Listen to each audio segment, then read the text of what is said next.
বন্ধুরা নমস্কার, আশা করি সকলেই ভালো আছেন। আজ আপনাদের সঙ্গে যে গল্পটি শেয়ার করব সেটি বিশ্বের ভয়ঙ্করতম হোটেলগুলির একটি। ভয়ঙ্করতম হোটেল বললাম বলে ভাববেন না কোনো ভূতের গল্প বলবো। এই হোটেলটি রোমাঞ্চবিলাসী পর্যটকদের প্রিয় আস্তানা। সমুদ্রের মাঝখানে এমন একটা জায়গা যেখানে একা থাকতে বুক দুরু করে, আবার প্রকৃতিকে ভীষণ কাছ থেকে উপভোগ করা যায়। না কোনো কোলাহল, না কোনো যান্ত্রিক শব্দ, প্রকৃতির ডাকেই ঘুম ভাঙে এই হোটেলে। অনেকের মতে এটাই বিশ্বের সবচেয়ে ভয়ঙ্কর হোটেল। কেন, কোথায় রয়েছে এই হোটেল? এই হোটেলে আস্তানা করতে হলে মূল ভূখণ্ড ছাড়িয়ে 32 মাইল দূরে যেতে হবে, বা উড়ে যেতে হবে কোনো হেলিকপ্টারে, কারণ স্থলপথের সঙ্গে এই হোটেলের কোনো যোগ নেই। উত্তর ক্যারোলিনার বল্ড হেড আইল্যান্ডের দক্ষিণে 32 মাইল সমুদ্রের গভীরে মাথা উঁচিয়ে দাঁড়িয়ে রয়েছে এই হোটেলটি। হোটেলটির নাম frying pan hotel. Frying pan কারণ এই সমুদ্রের এই অংশে গভীরতা কম। ফ্রাইং প্যান যেরকম চ্যাপ্টা হয় তার গভীরতা কম হয়, এই অংশটাও অনেকটা সেই রকম, তাই এর নাম ফ্রাইং প্যান হোটেল। সমুদ্রের মাঝে কিভাবে গড়ে তোলা হলো এই হোটেল? আসলে এটা আগে একটা লাইট হাউস ছিল।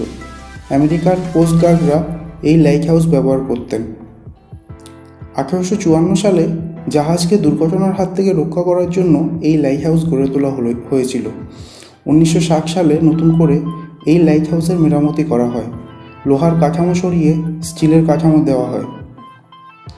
কিন্তু 1970 সাল নাগাদ জিপিএস প্রযুক্তি চলে আসে, যার সাহায্যে জাহাজের নাবিক খুব সহজেই সমুদ্রের গভীরতার আন্দাজ পেতে শুরু করে। সে সময় থেকেই লাইট হাউসটা পরিত্যক্ত হয়ে যায়। 1910 সালে উত্তর ক্যারোলিনার বাসিন্দা রিচার্ড মিল এই লাইট হাউসটা কিনে নেন। সমুদ্র থেকে 85 ফুট উচ্চতায় অবস্থিত এই লাইট হাউসের মেরামতি করিয়ে তিনি তাকে একটা হোটেলের রূপ দান করেন। আটলান্টিক মহাসাগরের বিশালাকার ঢেউ আর সামুদ্রিক ঝড়ো হাওয়াতে যাতে পর্যটকদের কোনো ক্ষতি না করতে পারে, তার জন্য হোটেলের কাঠামোকে বেশ শক্তপোক্ত বানিয়েছেন তিনি। তবে এই লাইট হাউস হোটেলকে 5 তারা হোটেলের সঙ্গে গুলিয়ে ফেলবেন না যেন। 5 তারা হোটেলের মতো ব্যবস্থা এখানে আপনি পাবেন না।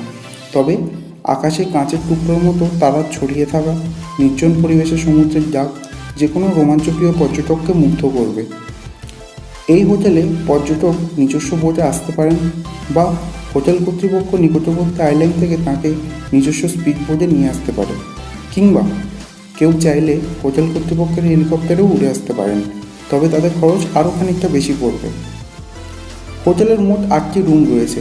রুমগুলো অবশ্যই খুবই ছোট। প্রতিটি রুম থেকে সমুদ্র দেখা যায়, যাতে 5টি কুইন বেড এবং 3টিতে কুইন বেড রয়েছে। একজন পর্যটকের 2 রাত 3 দিনের জন্য থাকা খাওয়ার খরচ পড়বে $598, যা ভারতীয় মুদ্রায় 42,000 টাকার কাছাকাছি। এর মধ্যে হোটেল থেকে বোটে যাতায়াতের খরচ অন্তর্ভুক্ত রয়েছে। আর হোটেলে হেলিকপ্টারে চেপে যেতে চাইলে একজন পর্যটকের 2 রাত 3 দিনের জন্য থাকা খাওয়ার খরচ পড়বে $1,295, যা ভারতীয় মুদ্রায় 92,000 টাকার কাছাকাছি পড়বে। বন্ধুরা, গল্পটি যদি আপনার ভালো লেগে থাকে তাহলে কমেন্ট বক্সে আপনারা আমাকে উৎসাহ দেবেন। আজ এই পর্যন্তই, ধন্যবাদ।